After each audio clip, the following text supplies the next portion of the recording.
Fala galera, professora Mari aqui e na aula de hoje a gente vai estar falando sobre conjuntos numéricos. A gente vai começar com uma pequena revisão, tá? Os primeiros conjuntos a gente já tem trabalhado desde o 6º ano.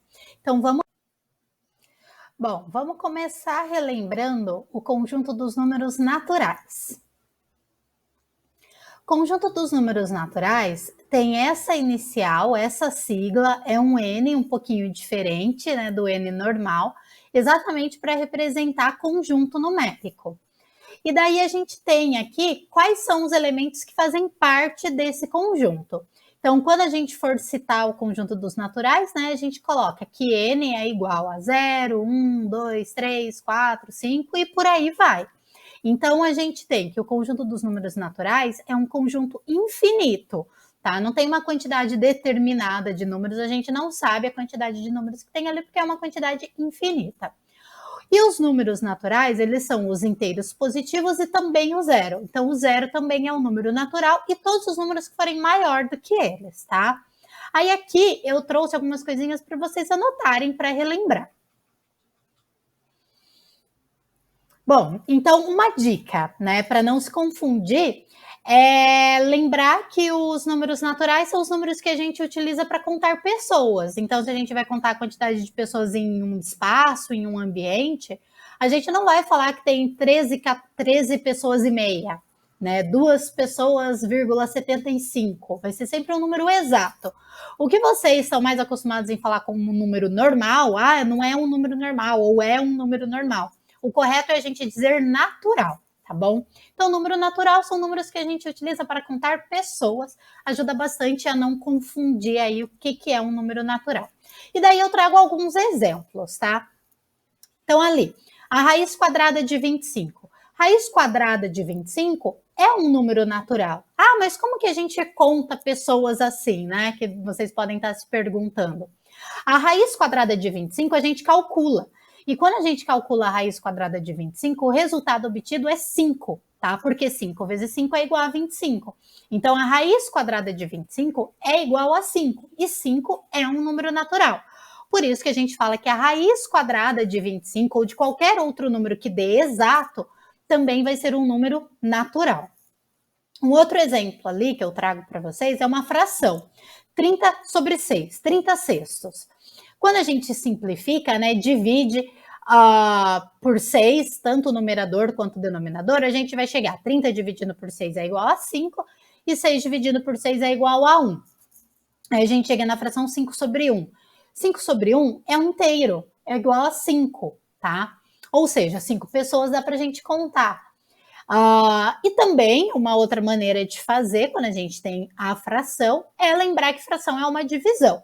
E daí, se for exata, né, aí fica mais fácil da gente classificar como sendo um número natural. Então, 30 sextos é a mesma coisa que 30 dividindo por 6. E 30 dividindo por 6 é igual a 5, ok?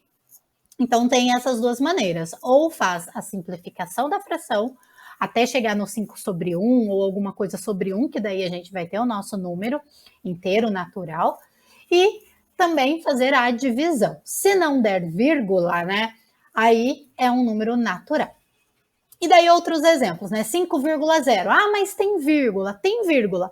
Só que a parte decimal é 0, tá? Então é um número exato que a gente fala. Então ninguém fala 5,0 reais, né? Fala só 5 reais, porque já exclui a parte decimal quando é 0. Então, também é um número natural. 5,0 é a mesma coisa que 5. Agora, esses exemplos não são números naturais. 5,02. Tem o 0 na parte decimal, mas tem um algarismo diferente de 0, que é o 2, né? Então, 5,02, 5,15, 5,37 são exemplos de números que não são naturais, por conta da parte decimal, tá? E embaixo tem ali o sinalzinho de menos antes do 5, tá? Esse também é um exemplo de número que não é natural. Por quê? Quando está negativo, pertence a um outro conjunto numérico que é o próximo que a gente vai ver, tá bom? Então, número negativo não é número natural. número natural são apenas os números positivos, ou seja, maiores do que zero, e é um conjunto infinito. Bom, agora vamos rever o conjunto dos números inteiros.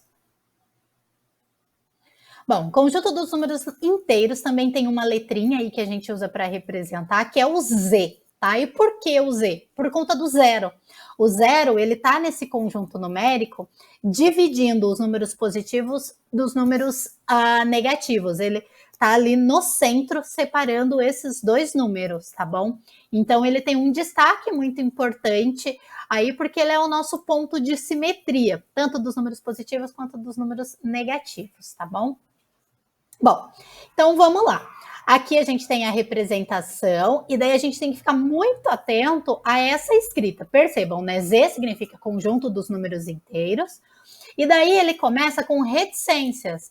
Por quê? Porque é infinito também o conjunto dos números inteiros, tanto do lado negativo quanto do lado positivo. A gente não sabe a quantidade de algarismos porque é infinito, tá? Mas aí a gente coloca reticências, e daí outra coisa que a gente tem que prestar atenção.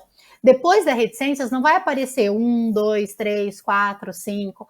A contagem é contrária do que acontece do lado positivo. Então, enquanto do lado positivo a gente conta 1, 2, 3, 4, 5, 6 e vai aumentando, do lado negativo também vai aumentando. Porém, né, o jeito que aumenta aí não é o mesmo. Então, não é menos 1, menos 2, menos 3, menos 4, menos 5. Se a gente fala desse jeito, está diminuindo. Então, seria, como está ali, menos 4, menos 3, menos 2, menos 1. O que acontece do lado positivo, acontece o inverso do lado negativo, ok? Porque positivo e negativo são opostos, então a gente não pode esquecer disso. Então essa é a representação correta, tá? E daí quando a gente fala sobre simetria, aqui no conjunto dos números inteiros, é por conta da distância que os números estão do zero. Então o menos 1 é simétrico do 1, são opostos. São a mesma distância do zero, tá? O menos 2 é o oposto, é o simétrico do 2, porque ambos estão a uma mesma distância do zero. Se a gente faz o lado negativo errado, né, como eu citei anteriormente, menos 1, menos 2, menos 3, e daí depois a gente coloca o zero, não vai ter essa simetria quando a gente for comparar com o lado positivo. E daí as observaçõezinhas aqui, né, que também é um conjunto infinito. Os números inteiros são tanto os positivos como os negativos e o zero, que divide eles, separa um do outro. E o conjunto dos números naturais está dentro do conjunto dos números inteiros, tá? E aqui a gente tem que tomar cuidado com uma coisa. Por conta disso, é muito comum a gente falar que o conjunto dos números inteiros é maior que o conjunto dos números naturais, porque um está dentro do outro. Errado, tá? Ambos são infinitos. Infinito a gente não sabe qual é o tamanho, ok? Então só tomem cuidado para não achar que um conjunto numérico é maior do que o outro por conta dessa relação, tá bom? Vamos para mais algumas coisinhas que eu trouxe aí para relembrar, para vocês anotarem também. Então aqui é um lembrete, ó. Números negativos são números menores que zero e devem ser escritos com o sinal de menos antes de. É importante a gente não esquecer disso. Se a gente não coloca o sinal de menos, a gente fica representando um número positivo. E daí tem alunos que às vezes se confundem e colocam o sinal de menos depois do número, 5 menos, tá? O sinal vem antes, menos 7, menos 10, menos 14, tá bom? Então, o sinal do número vem antes dele. Primeiro o sinal, depois o número, exatamente como está aqui na representação, ó. Menos 4, menos 3, menos 2, menos 1, para mostrar que os números são negativos. No caso dos números positivos, que são os naturais, 0, 1, 2, 3, 4, não tem sinal, tá bom? Então, não precisa colocar o sinal de mais, mas se colocar também não está errado. E daí eu coloquei aqui, né, uma observaçãozinha, que a gente olhando para a imagem ali, a gente consegue verificar que todo número que for natural também vai ser inteiro, né? Porque os inteiros são os positivos, os negativos e o zero. Os positivos são naturais, então todo número que for natural também é um número inteiro. Só que a gente tem que tomar cuidado para não considerar que o inverso também vale, e isso a gente se confunde muito. A gente falar que todo natural é inteiro, então todo inteiro é natural. Não é verdade. Qualquer número natural que você pensar, ele vai ser um número inteiro. Agora, não é todo número inteiro que eu pegar que também vai ser um número natural. Pego o -7, ele é inteiro, mas ele não é natural. Pego o 8, ele é natural e também é inteiro. Então, se for positivo, tá nos dois. Agora, se for negativo, ele é apenas inteiro. Beleza? E daí eu coloquei um exemplinho ali, colocando o 5 e o -5 como exemplo. Para o último conjunto que eu vou falar na aula de hoje, tá? O conjunto dos números racionais. Bom, um conjunto dos números racionais também tem a sua representação, só que agora a gente utiliza a letra Q, tá? Não é R, a gente tem que tomar muito cuidado, porque é muito comum a gente ter essa confusãozinha aí. Só que o R é utilizado em outro conjunto numérico que a gente vai ver mais para frente, tá? Que aparece agora no 9º ano. Então é importante aí não fazer essa confusão.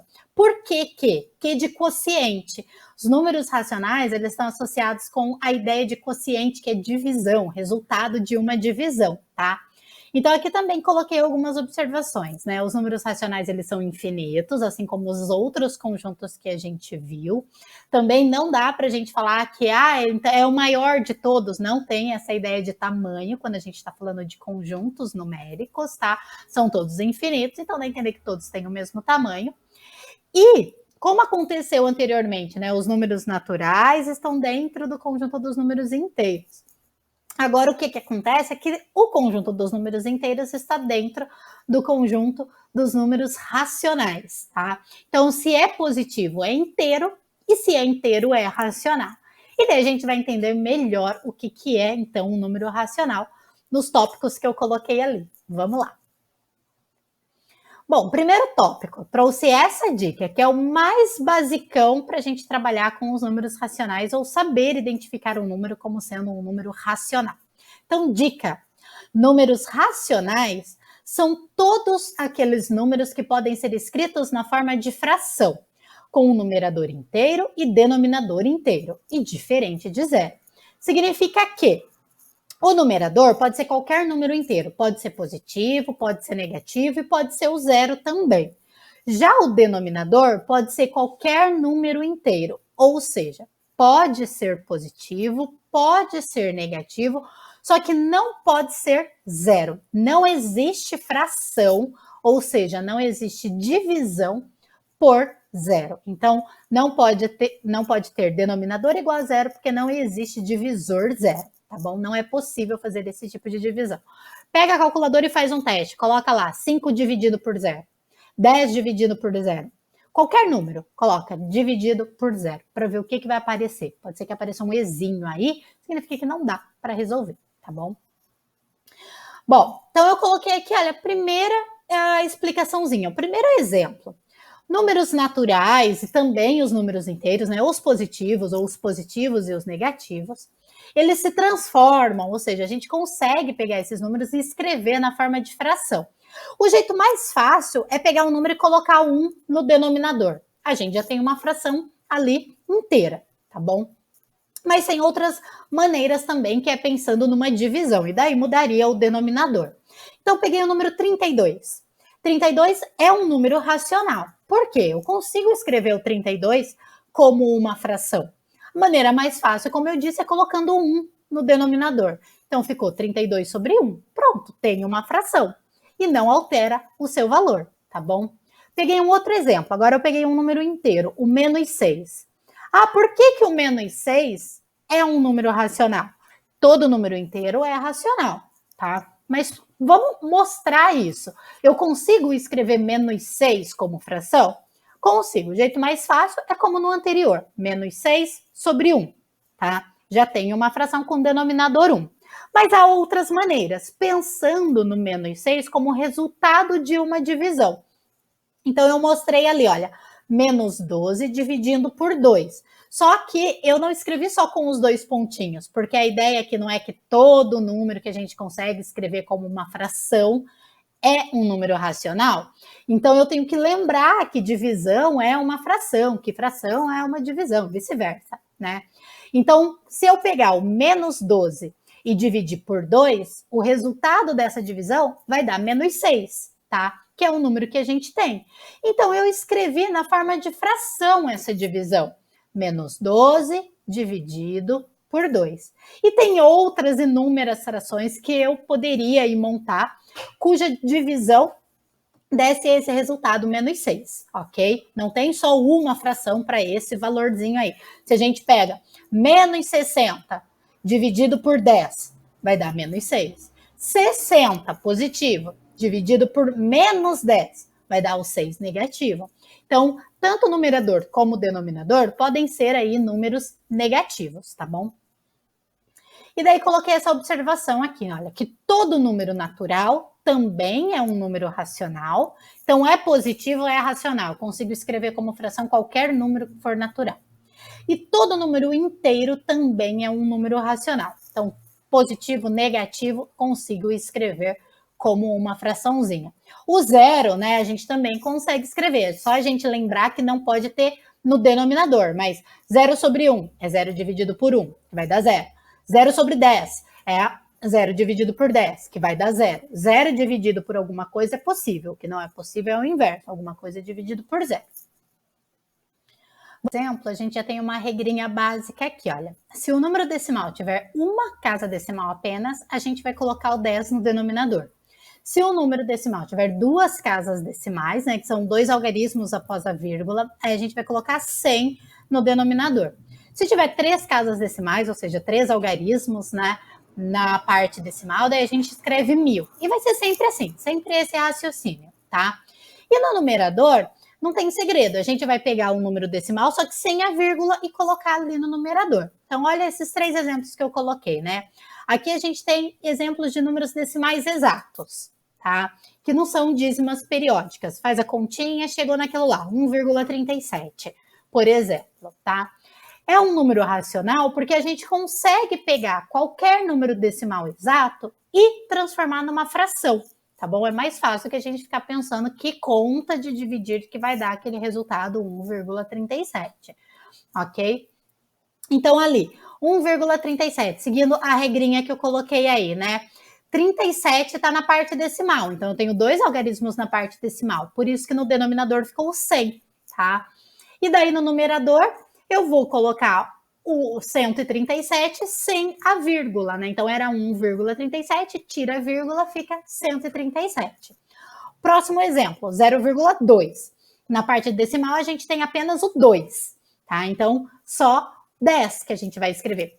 É só lembrar, se tem uma casa decimal, 1 zero, duas casas decimais, 2 zeros. Só vai alterar aí a quantidade de zeros no denominador. E daí no numerador é 0,2, tira a vírgula, fica 0,2, mas aí a gente não coloca o zero, né? Perdeu o valor quando eu tirei a vírgula, então eu escrevo só 2. Olha o outro exemplinho, 24,567. Agora, na parte decimal, a gente tem três algarismos, o 5, o 6 e o 7. Então, como que vai ficar o denominador dessa fração? 1000, porque no 1000 tem 3 zeros. E como que vai ficar o numerador? A gente vai pegar o número todo, só que sem a vírgula. Então, ao invés da gente colocar 24,567, a gente vai colocar 24.000, né? 567. Não coloca o pontinho, porque vocês costumam se confundir bastante com vírgula e com ponto, fica colocando vírgula onde não deveria e tirando vírgula de onde tinha que ter, tá? Então tentem lembrar dessas regrinhas aí para vocês não se confundirem mais. E o último exemplo que eu trago é aquilo que é totalmente novidade para vocês, tá bom? Que é a parte de fração geratriz, né? O que é isso? Quando a gente está trabalhando com números com vírgula, decimais, só que não são decimais exatos como no exemplo anterior, são as dízimas periódicas, a gente tem o caso das dízimas periódicas simples e as dízimas periódicas compostas. Na aula de hoje eu vou trazer só sobre as simples, tá?